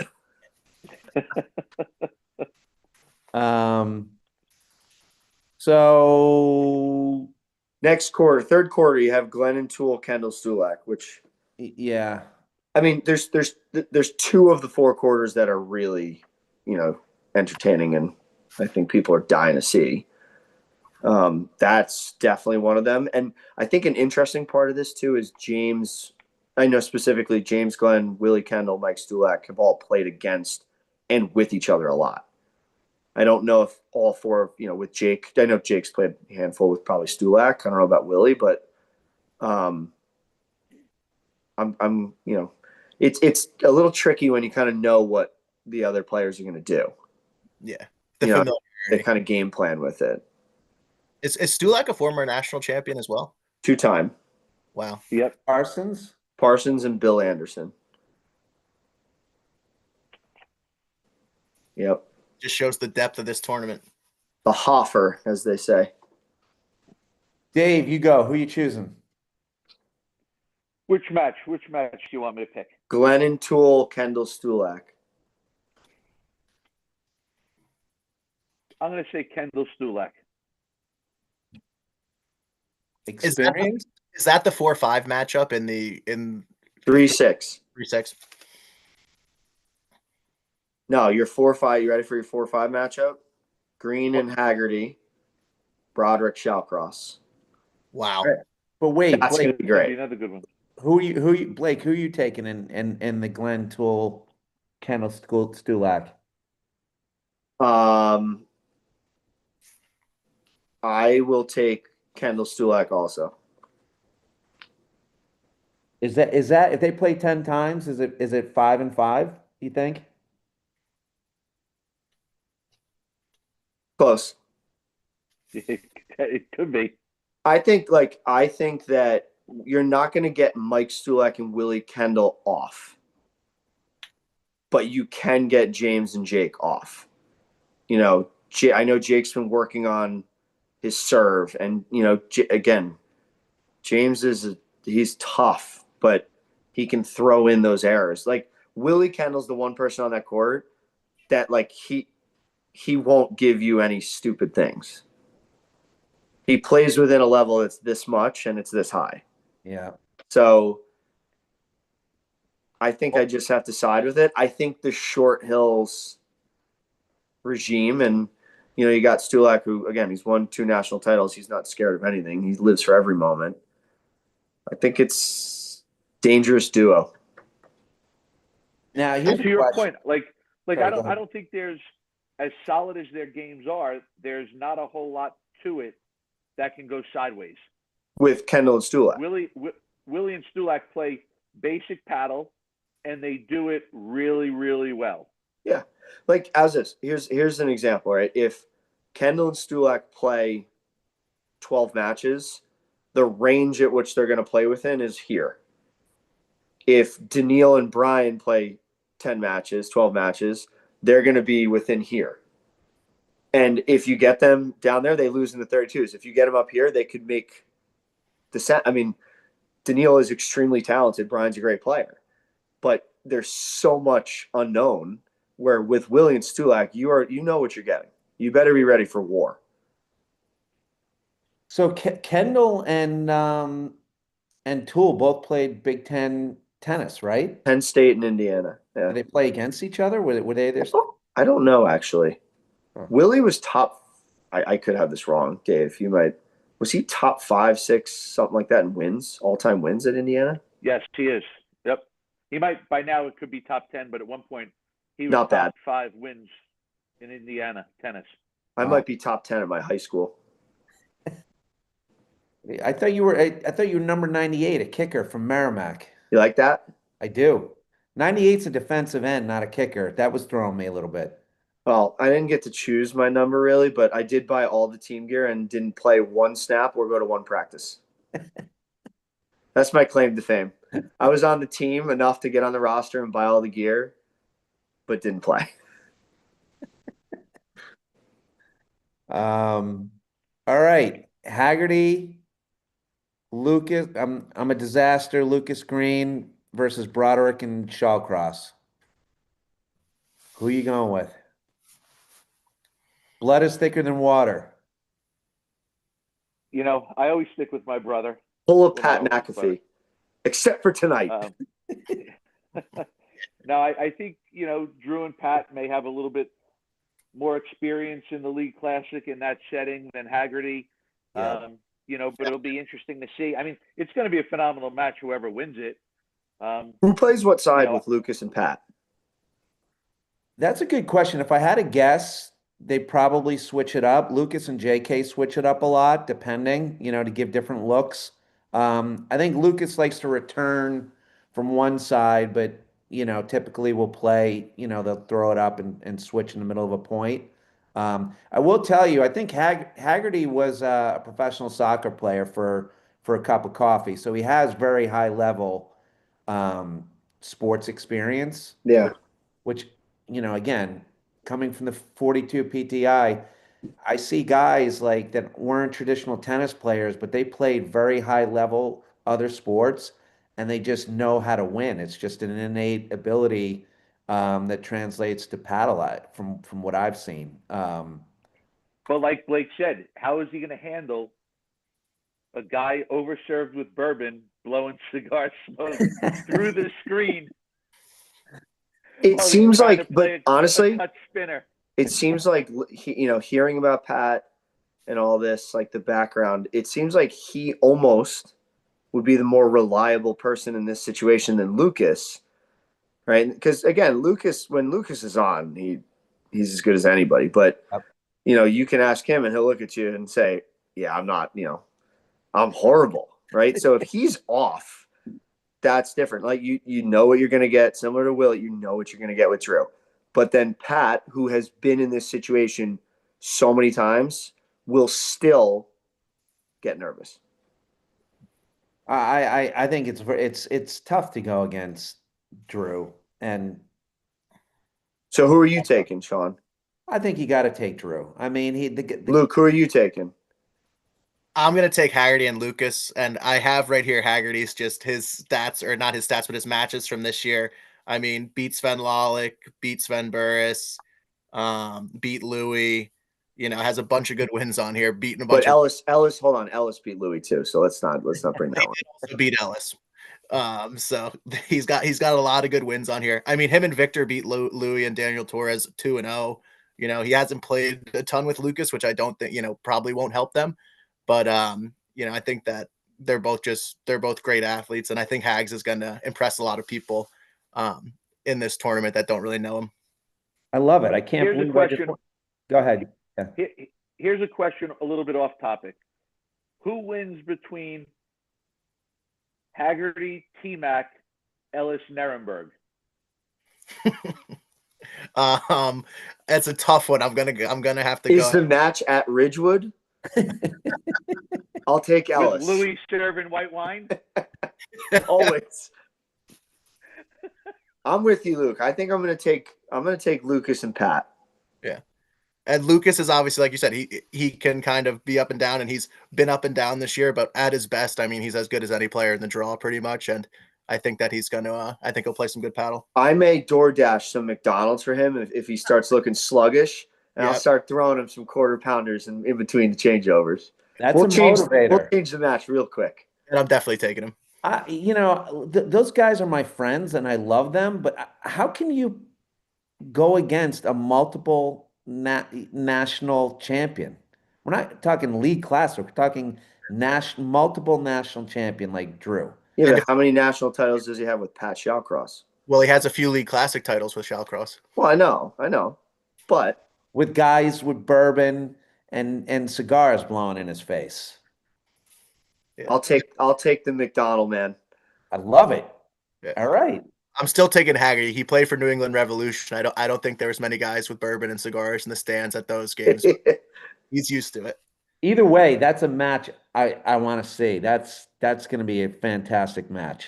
Yeah, and hopefully what we're aiming to do is stagger the quarters, so that we don't have There was a year, Dave. You'd have to help me with this. I think it was like 3 years ago, maybe 4, where we put all 4 quarters out at once, and it was maybe 5 o'clock, and all 4 quarters were like 50 minutes. And then we all sat around and go, what do we do now?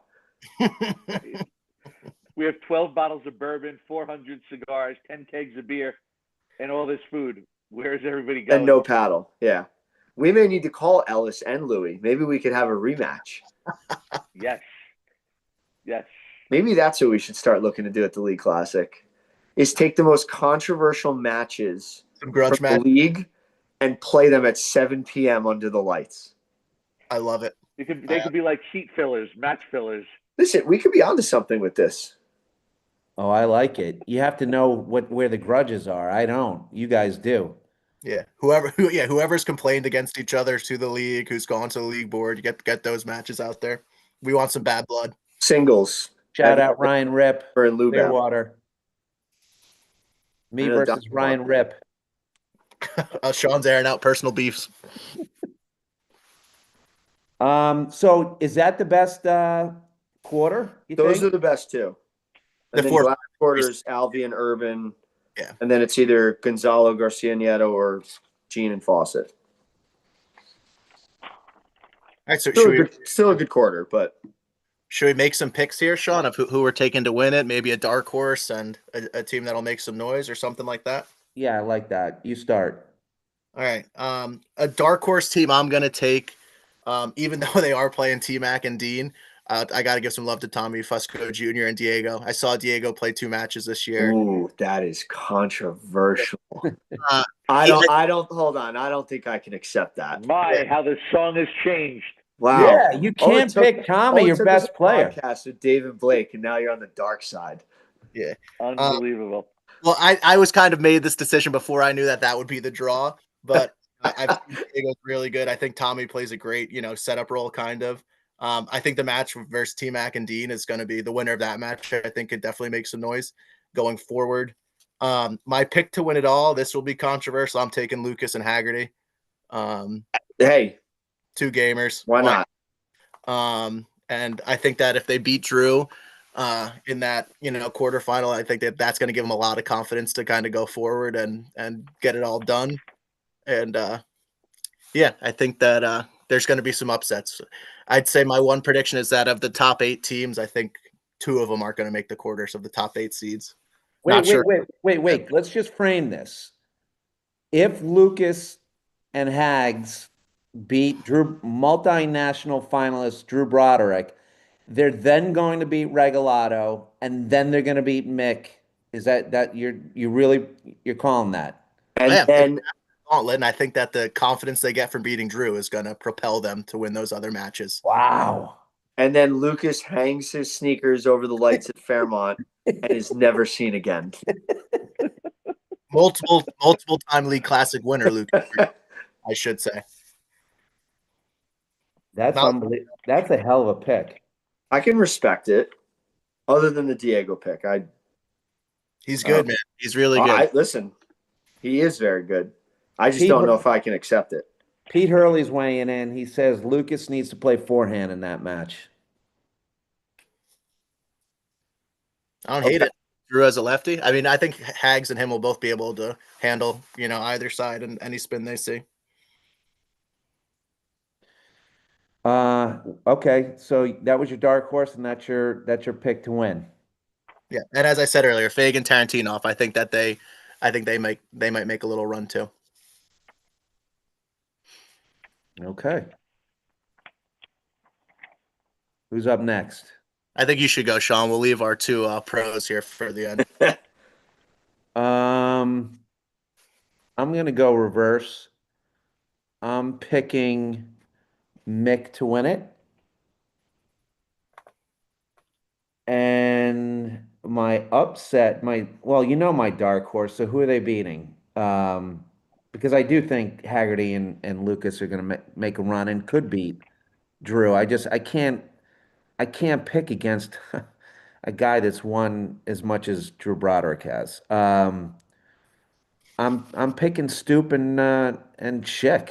That's my dark horse team. Okay. I think it's a good pick. I like that pick. It's probably not many teams that have 2 higher level, rackets players together than those 2. Yeah, I mean, do James Glenn and Toole even know how they play? Has I don't think anybody does. Anybody does. That's the beauty of it. Yeah, and I mean, are they really a 9 and a 10, or is there a lag in what's on the court versus what their PTI is? Right. And your pick to win was Mick and Evan. Yeah. Yeah. Who won it the year before? Won it not last year, but the year prior. Yeah. Mick's fresh. He's not playing any tournament. Who did they beat in that final? Mick and Evan 2 years ago. When they won it? Yeah. They beat Humphreys. Was it Humphreys? Did they beat Willie and Humphreys? I think, yeah, that sounds right. I don't know. I don't think Willie's ever been in the final. Could have been Zach and Humphreys? No. No. Mick and Zimmer beat Zach and Willie in the. Oh no, Mick and Zimmer beat Drew and. Was it Drew and Pat or was it Puig and Wright? It was at Fairmont. Yeah. Yeah. Puig and Wright. I think it was Pat. Or I think it was Pat and Drew. Because Pat and Drew had a long semifinal against Puig and Wright. I know this is on YouTube. Yeah, I think it could have been the Drew match. And I know it was Willie and Zach who lost the semi to Mick. By the way, shout out Matt Pugh. Oh, that tournament. I'm going next year. How can you not? What do you mean everybody's going next year? It looked electric. Dave and Blake are playing together next year. Diamond, I would play with you. We're putting the band back together. You know, the last time Dave and I played a tournament, Dave hurt his toe during one of the games in the first set, took an entire point off, and just sat against the back screen while I played both sides. And your the point. Your mindset was 1 versus 2. 1 versus That's 2 it. 1 versus 2. It was Stulak and Humphrey. Is who in they the beat. finals. Yeah.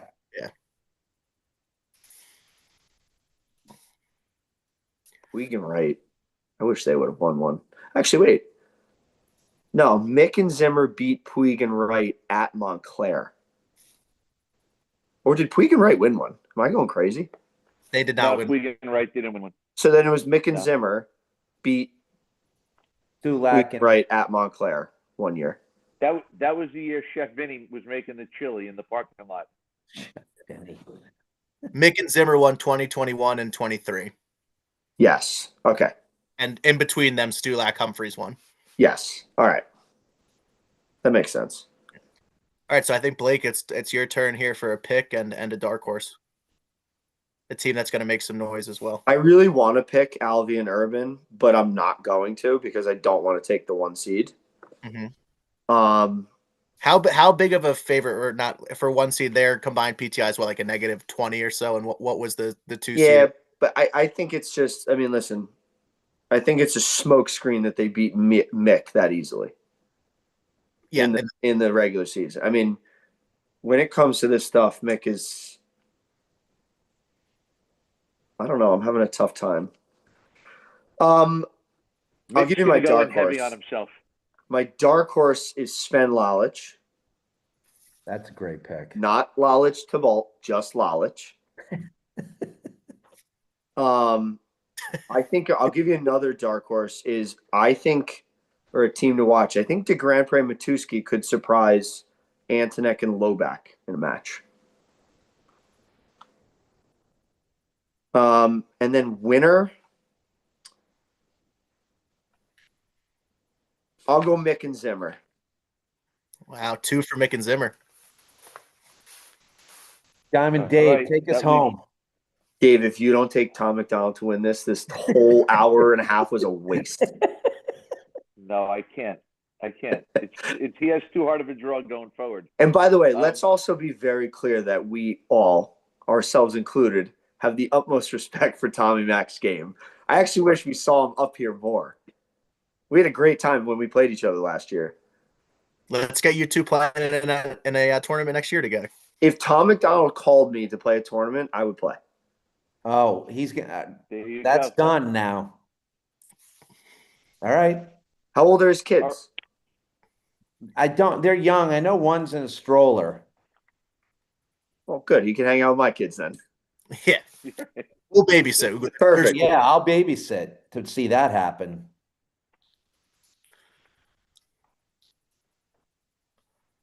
All right, so I'm going to give a vote to Alvy and Urban winning it all. Dan Urban might be the most surprised person out there for me saying that, but I think Alvy's maybe the best player in the country right now, top 3, top 2, but Alvy's playing very well. And Urban's got good skills. Again, like we talked earlier on about it, it's just a matter of, I think when you get in these situations, as good as sometimes the non-pro is, you kind of stay in your lane. You don't need to try to let the 1,000 people there watching know how good you are, because, for some of these guys, as you get later and later, your partner's the real star of the show. So I'm going to go with Alvy and Dan Urban. And my dark horse, Blake, you're going to appreciate this. I think they're going to run the draw from the 128 out of Short Hills. Mimo Alvarez Calderon and his partner Solar running the table and winning it all. I mean, I can't believe I missed that one. What's Dave drinking tonight? The only thing that's going to make this perfect is if Mimo's watching this. or if they win less than 4 games in the first round. How many guys are in the Oracle? I know you can't name the names. How many guys are in that room for the draw? The whole board's invited. What do we have? 12? What do we have? About 10? 10 or 12 guys on the board. If you can make it, great. If you can't make it, sometimes people will send their list in. Yeah, we had about 10 people. Yeah, it's good. It's some, as much as everyone probably thinks it's just a crapshoot and fun banter, it is a thought out process, and we make sure we get things, correctly in order. We're gonna need And we some. have talked about we've talked about live streaming that, but then Better Judgment got a hold of me and we said, yeah, this is not. We'll live stream that for $100,000 a person, and not. Actually, probably Go make ahead. that. We could probably make that happen, which is the sad part with the paddle people in this Hey, thing. Nationals is coming up in March. I'll gladly go back with all of them and do it if somebody wants to say yes. All right, guys. I think that's a wrap. And I think just to remind everyone too, if you can't make it up to Fairmount on Monday night, we will be doing live streaming for both semifinals. Will be live streamed, and the finals. Will you be on the call, Dave? Of course. No I will better. be. I will be one of them. Does Pat McAfee do a college game day? We're gonna have I have a whole crew ready to go. Myself, Blake. I have confirmation from Zach Rosenau. I have Russell Bencon can come in for a little bit. Anthony Casamano is going to be joining us, and if you guys make the trip, you're more than welcome to join us as well. I'm in. My wife is gone until the 22nd of December, so my life is all about paddle right now, as if it wasn't before. That's a good weekend for that. Right? Yeah. Yeah, we'll make sure. I mean, we'll send it out to all the league members, but we'll make sure we get Cutter's Rule the link for live stream too, so we can post it all over. Awesome. Definitely. Thanks, guys. This was awesome. I think this might be an annual thing.